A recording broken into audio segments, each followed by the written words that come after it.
Hello and welcome to today's video, where we will be discussing how to invest in index funds for maximum returns. If you're new to investing or have been looking for ways to diversify your portfolio, then this video is for you. First, let's start by defining what an index fund is. An index fund is a type of mutual fund or exchange-traded fund, ETF, that is designed to track a particular market index such as the SEP 500 or the Nasdaq. This means that the fund's performance will closely mimic the performance of the index it tracks. So, why should you invest in index funds? The answer is simple. They offer a low-cost way to gain exposure to the stock market.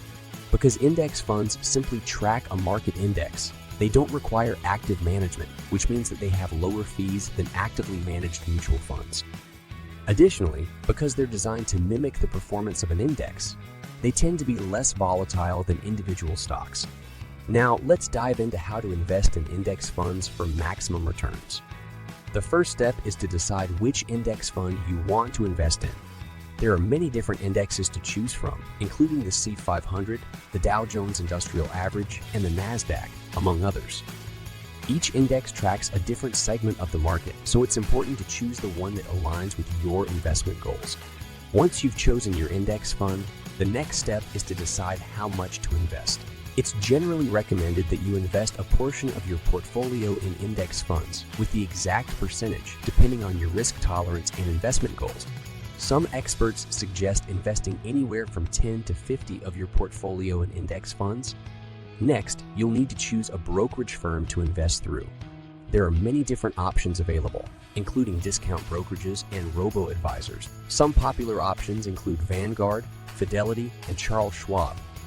When investing in index funds, it's important to remember that you're investing for the long term.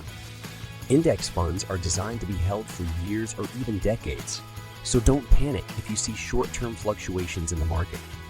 Instead, focus on your long-term investment goals and let your investments ride out any temporary market turbulence. Finally, remember to regularly review your investment portfolio to ensure that it's still aligned with your investment goal. If you find that your investment goals or risk tolerance has changed, you may need to adjust your portfolio accordingly. In conclusion, investing in index funds can be a great way to diversify your portfolio and gain exposure to the stock market by choosing the right index fund, investing for the long term, and regularly reviewing your portfolio. You can maximize your returns and achieve your investment goals. Thank you, and have a great week.